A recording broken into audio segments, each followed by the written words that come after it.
Hey. Eric.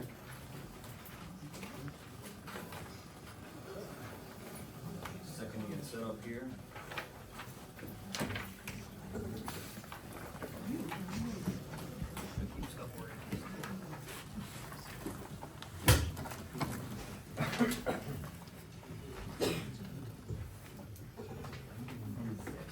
If this turns off, it's not my fault.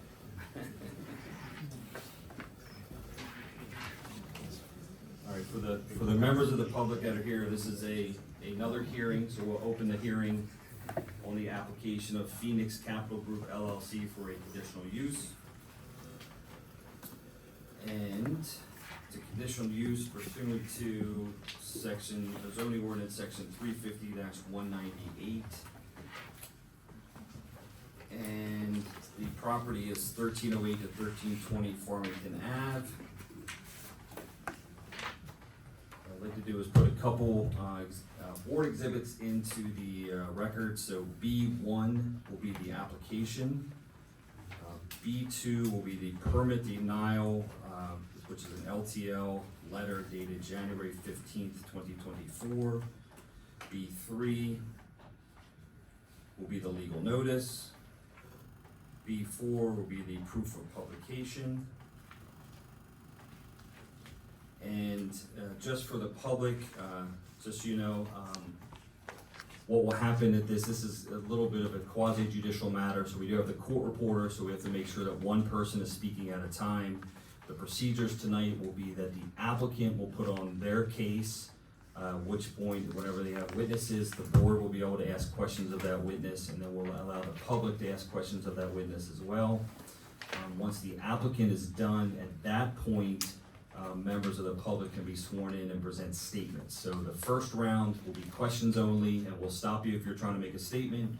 The next round is when it's your turn, you'll be able to come up front and actually make a statement for or against this application. I do see Rich Almquist is here for the applicant, if you want to enter your appearance on the record.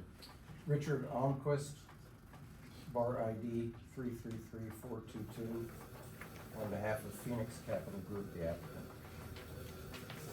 Tom, I So, have my card over there if you want. That's all right, thanks. Yeah. so there is, since this is a hearing, anybody who's in close proximity to this property can also become a party to the application, which means you have rights to cross-examine witnesses, make statements, things like that. Although we will let anybody make statements here that are a township resident or a taxpayer. Does anybody want to be a party for or against this application? All right, seeing none. There's a hand here. One, okay. Maybe come up and state your name.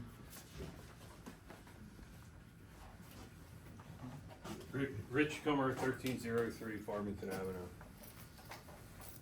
And how close are you to the property? right across the street. I knew you were, so, Tom, did you get it? Hang on. Yeah, you Rich, listen, I knew you were Rich, before. Rich. What's your spelling last name again? Spell your name. K-U-M-M-E-R-E-R. I thank you, sir, I know you did. Okay. Any objection to his party status? We'll have no objection to folks who are in close proximity to the property. Anybody else?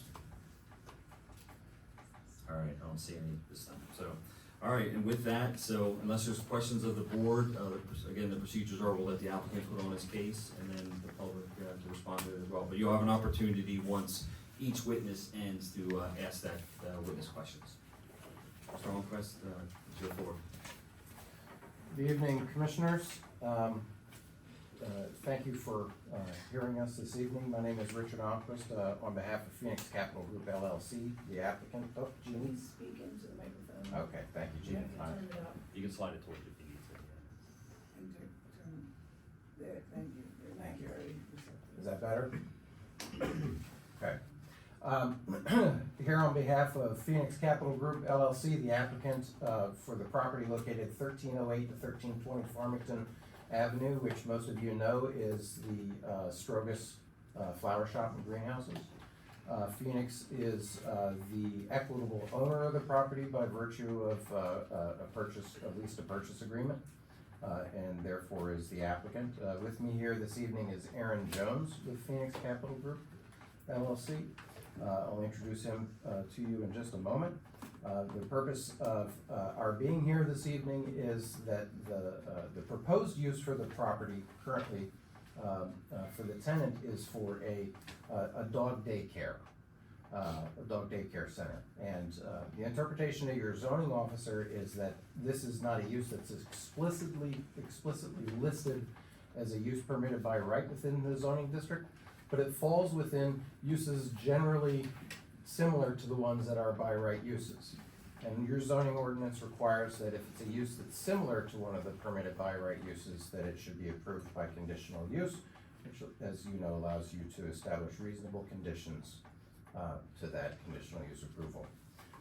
So for that reason, we are here this evening. The tenant is Off the Chain Canine Social Club and Daycare Center, and they are, the representative is here from Off the Leash as well, or Off the Chain, and will be giving you a little information and give you the opportunity to ask questions about their use. With that, I'm just going to turn over, or ask Aaron Jones to be sworn in so that he can provide some testimony. Do you swear the testimony you're gonna be the truth, the whole truth, and nothing but the truth, so help you God? Yes, I do. Thank you. Mr. Jones, you are a representative of Phoenix Capital Group LLC, correct? Yes, that's correct. And you have the authority to bind Phoenix Capital Group LLC to any reasonable conditions for approval for this conditional use approval? Yes, I do. Okay. And Mr. Jones, could you please describe, just briefly for the board, your relationship to the purchase of the property and your plans in general for the property? Yeah, so Phoenix Capital Group has the property under contract on a lease to purchase option. Several of the accessory structures that used to be former greenhouses, as well as the flower shop and the home located at 1308 Farmington Ave, are being leased to Off the Chain for use of their daycare services. And could you describe just roughly how much of the property is gonna be occupied at this time by Off the Chain? Without the, do you have the actual site plan? There's 11 separate buildings on the site right now, and I believe 4 of them are part of the lease to Off the Chain. Part of it, all things. Yeah, it would be, if you have this exhibit in front of you, Just for the record, it's the site plan that's attached to the application. And that is exhibit B1, is that the one? Yes, you have? correct. So out of B1, structure labeled 1, A, B, C, and D. Okay. And Mr. Jones, one of the requirements for the zoning in this district is to provide suitable parking for the property. Have you identified on that plan parking spaces that would be available to the tenant? Yes, those are showed in gray. And the parking spaces that you've shown, could you tell me how many parking spaces are identified?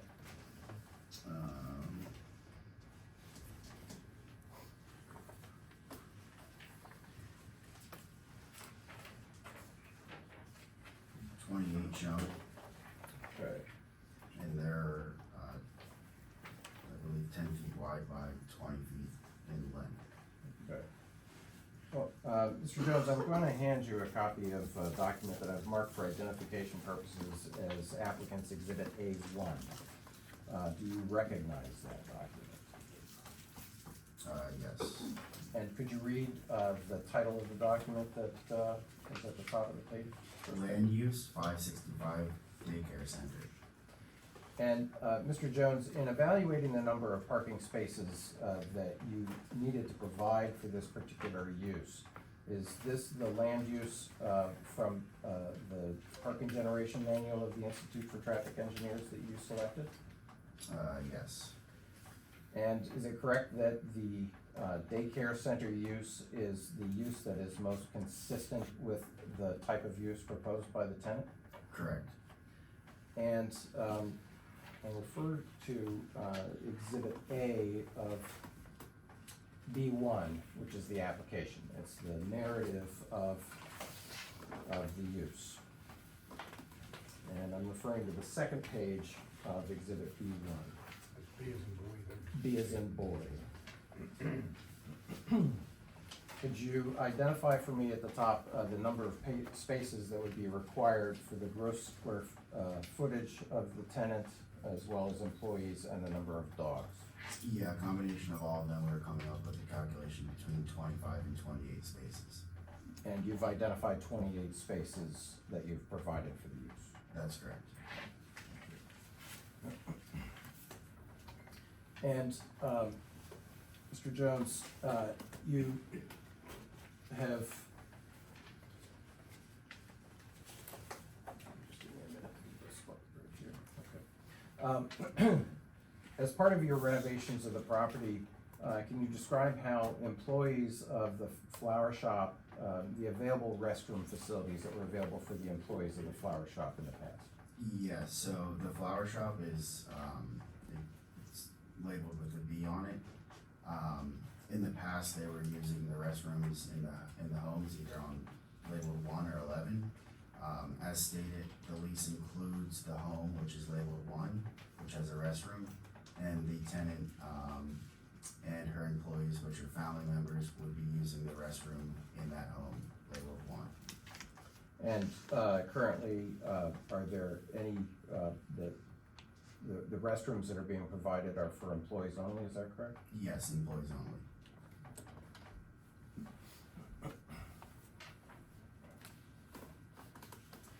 And from your understanding of your tenant's proposed use, will they have any overnight kenneling?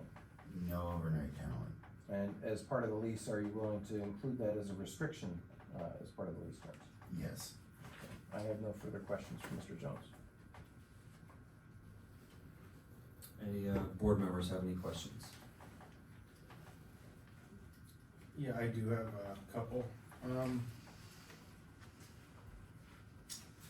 With the, is there sanitary sewer on the property, or is it a septic system? There's public sewer, to both homes, 1 and 11. Okay, good.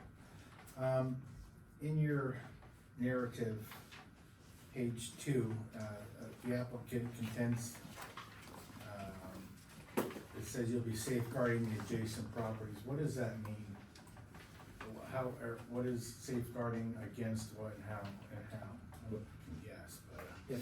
If I could respond to that, Mr. Reed, that's a requirement of the conditional use is that the use that's proposed will not have a negative impact on the surrounding. Oh, that's what, okay. Yes. I will also comment, on your application. It's one of the better ones I read, very easy to read, very condensed. Thank you. Dale? I have a couple. I didn't count how many structures are on here, but there's more structures than the 4 you're leasing to this tenant. Correct.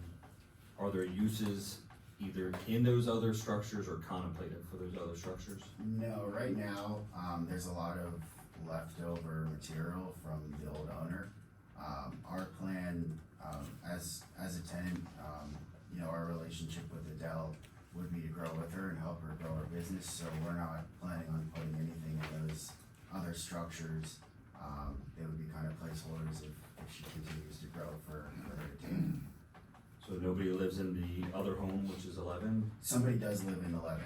That was the old owner who we have this agreement with, so they're aware of what we're doing on the property. So 11 will be used, but none of the other buildings. Correct. And then where's parking for 11? I mean, he's got his own garage, and where 9 is, there's also garage parking in there. I think he's got 2 or 3 cars. And how many parking are, of the garage in 11, is there a 2-car garage or a 1-car garage? So there's a 2-car attached garage, there's a carport, 9 is another garage with cars in it, and then there's the driveway. Understood. So if the other buildings would be used, are you okay with the condition that those uses, would have to come in and comply with the township's code or obtain similar relief, to those codes in the future.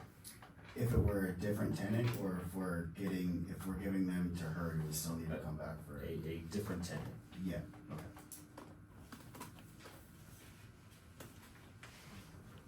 And is it public water as well as public sewer? public water to both homes.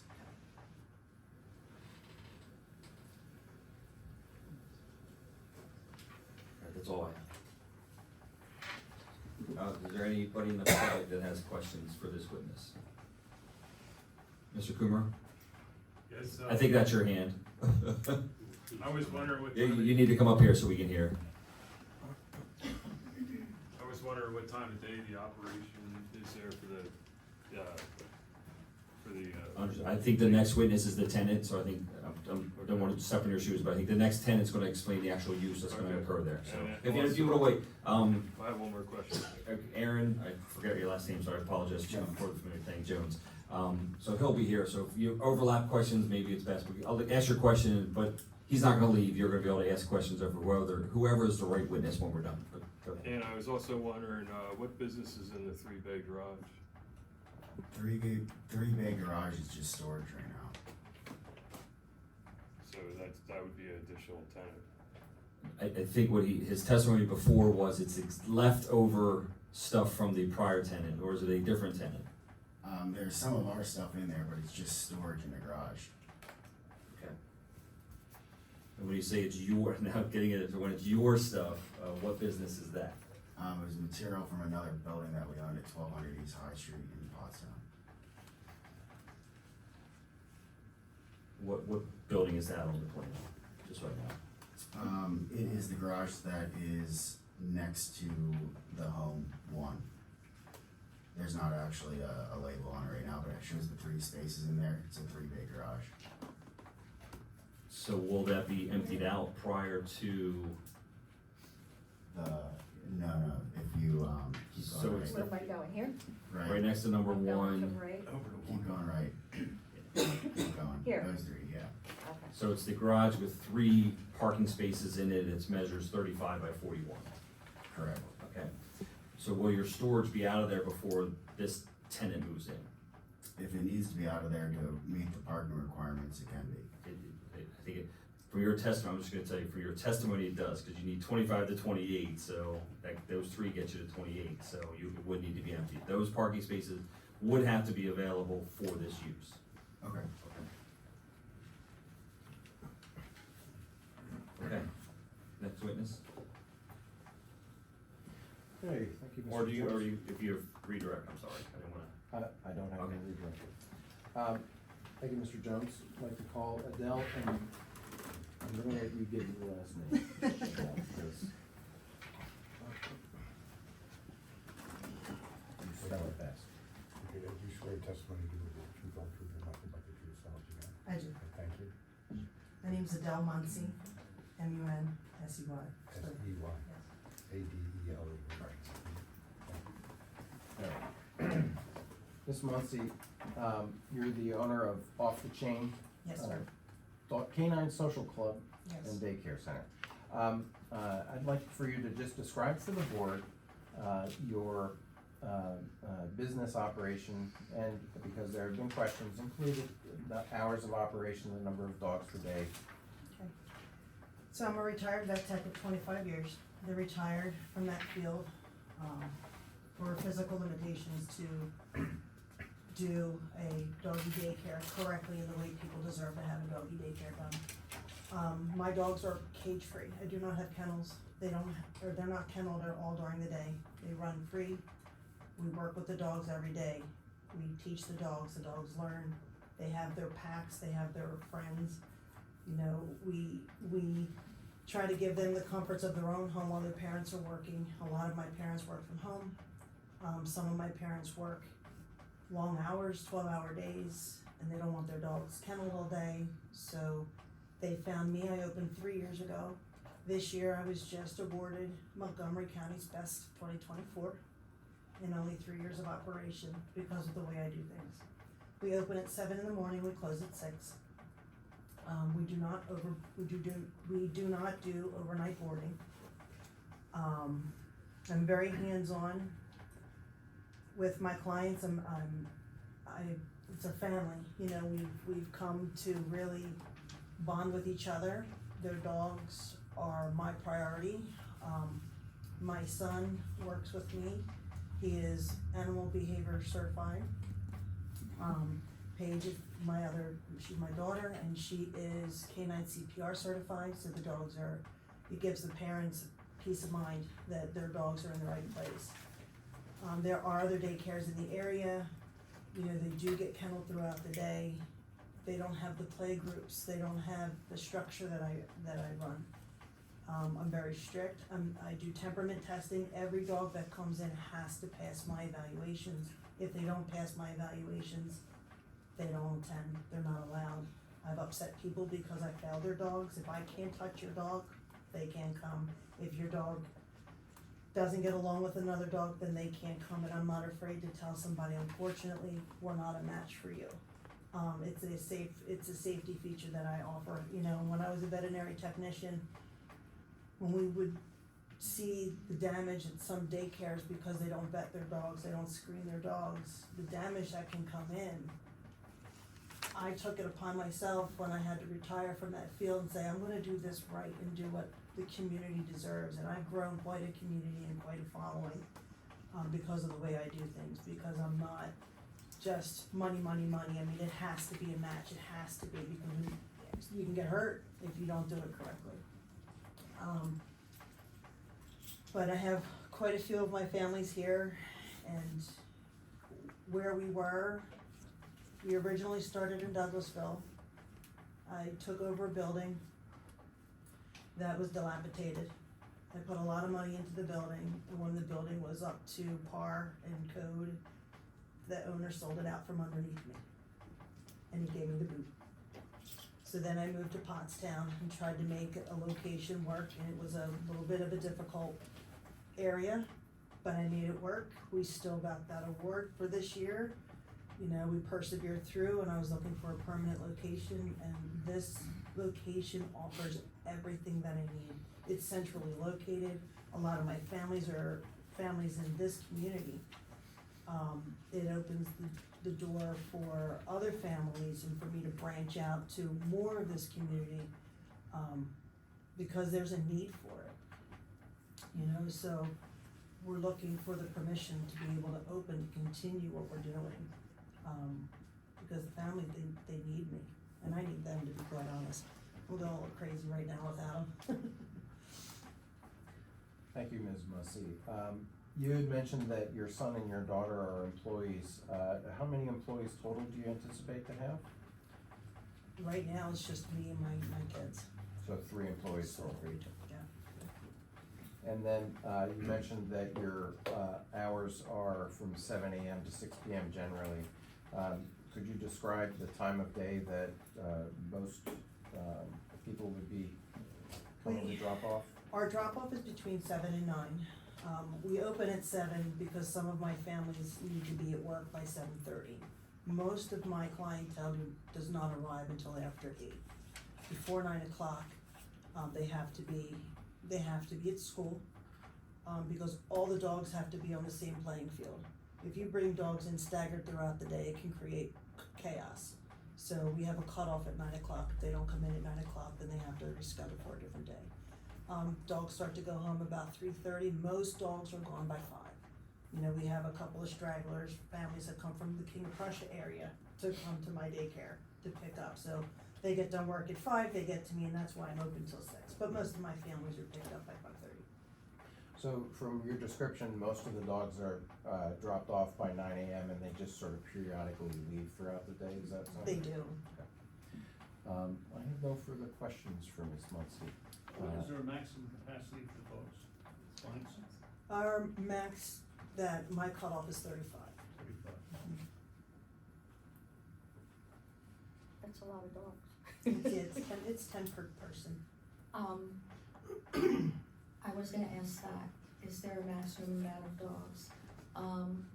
How often are you reviewed as a doggy daycare, like, So the state comes in, right? Unannounced and inspects me twice a year. Twice a year? Yes. And what kind of, what are you held to? What's the most important things that you really have? Safety, Safety, cleanliness. cleanliness. We have to, I mean, they're sticklers, I mean, she'll come in with a white glove, and if, there's a dirty water bowl, I can get cited for it. Records, vaccine records, they have to be rabies vaccinated, they have to be, made sure that they're yearly checked. And safety, make sure everybody is safe and temperament wise, that environment is safe. In 3 years, I have a perfect record with the state. Okay. And you said they can roam free, but you're still gonna have, They have play areas. they have play Yes. areas, okay, because I see the kennels are located towards the back of the property. Yes. Right now, I can't think what's behind this property, and So- I've been to Stroga's Flower Shop many, So many, the many flower years. shop is going to be where they come in. And then the one greenhouse is gonna be for the larger dogs, and the other greenhouse is gonna be for the smaller dogs. So Okay, each size dog is gonna have their own area.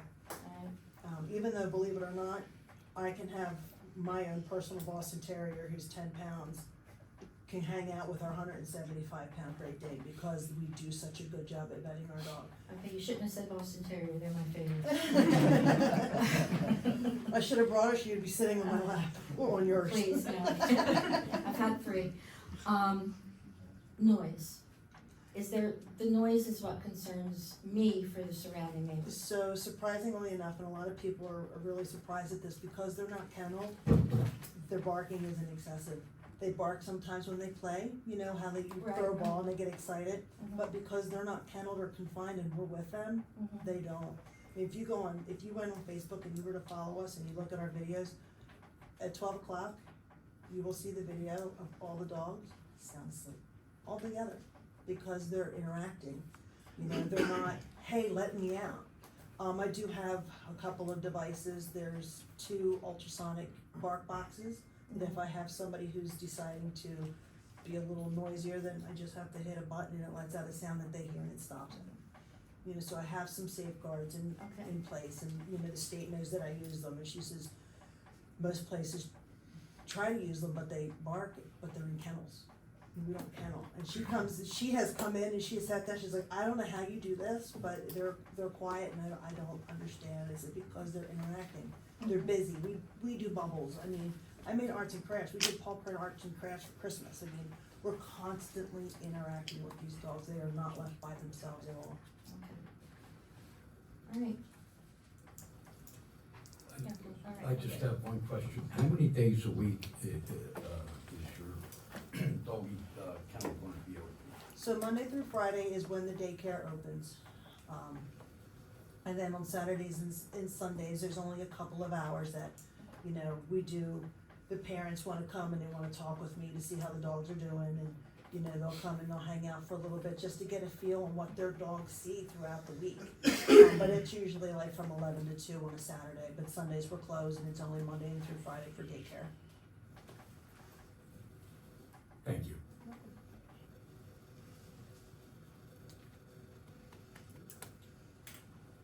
Just seeing if I had any, I think you covered the questions I had as well.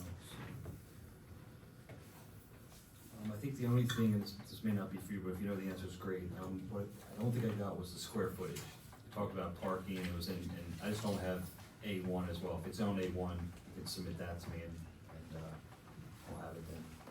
The gross square footage that is on Exhibit A to the application, the conditional use narrative, is identified at 6,789.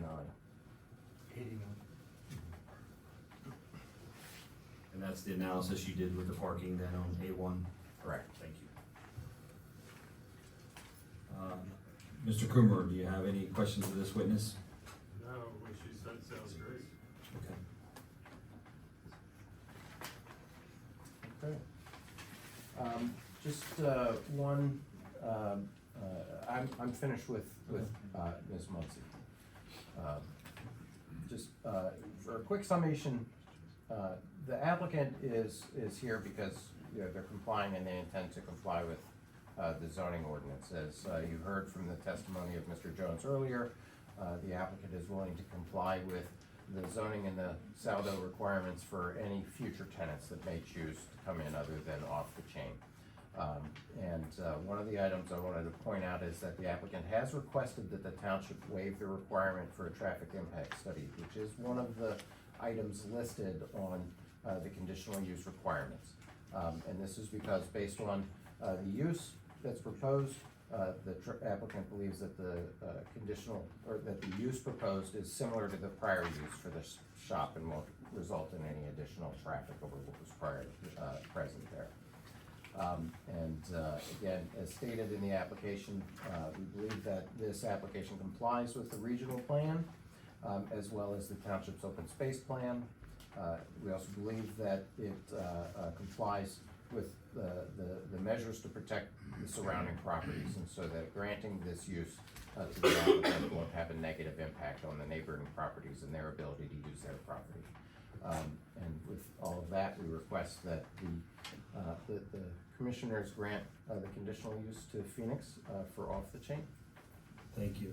Mr. Kummer, do you have any comments that you would like to make? Sure. Are they gonna be factual that we have to swear you in, or are they just gonna be your opinion? My opinion. It's always my opinion. It's all right. I'd like to welcome her to the neighborhood. Hopefully everything works out well for her, and also over time, I hope the place gets cleaned up and nicer looking. We're working on it. I know you have a lot of work and it takes a lot to do, but We're working on it. Thank you. Thank you. Is there anybody else that wants to speak for or against the application? I don't know if I have to get sworn in or not. If you're gonna give facts, we'll swear you in. If you're just gonna give an opinion for or against it. Opinion. So Opinion. state your name and your address if you would. Albert Leach, 1466 Sweetwater Way. I wanted to say that my wife and I have used Off the Chain in the past, and I've known other applicants that have used them in the past. I would highly recommend them. It is a service that is wonderful what they do. I've been there, it's incredibly clean, and it's amazing how calm the dogs act when they're around others. It's something that a lot of neighborhoods need more of, is to have the ability to take their dogs to someplace that's not in a kennel, especially when they're going to work or when they have a high energy dog that needs to be able to run around a lot and they're trying to go to work or they're trying to do other things. Off the chain, fantastic, and I hope you guys approve. Is Leach 2 E's or EA? EA. Yeah, thank you, sir. My name is Michelle Birch, and I live at 173 Rose Valley Road. And I have followed Adele since the very beginning. I have, when we were in Douglasville, I had a lot of my coworkers bringing their dogs there. And I will be the first to admit, I would never put my dog in a doggy daycare. Because I thought, why? Well, we got a dog. And she's hyperactive. And she absolutely loves the daycare, absolutely loves it. And we got another dog. So now I'm chomping at the bit to get him in with Adele, because if you look on her Facebook page with her videos, the dogs just all calmly play together. My dog is attached to her son, Logan, and if my dog is giving me a hard time in the morning, I say, come on, we're gonna get Logan. Boom, she's at the car. She knows what days she goes. You go in, you get your dog, and you leave. There's no messing around. She just wants you to come in, get your dog, and leave. And you can chat, but I really think this is a great addition to Upper Pottsgrove. It's something different, it's something new, and Adele does an amazing job, and so do all her kids. And you get to know the dogs. You walk in and you know the dogs. You say hi to them like they're people. Thank you. But I just hope you guys go with it. Any other comments? See no more hands.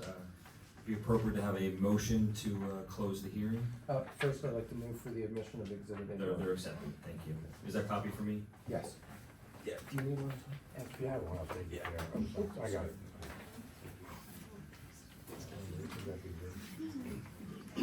Hearing that, is there a motion to close the hearing? Hearing a motion, is there a second? I'll second. Any further discussion? All in favor, say aye. Aye. Against, motion carries. So what I'm asking for after the meeting, if we could have an executive session to just talk about this, and my guess is that we'll have a decision for you in June. at our next meeting. Okay, thank you so much.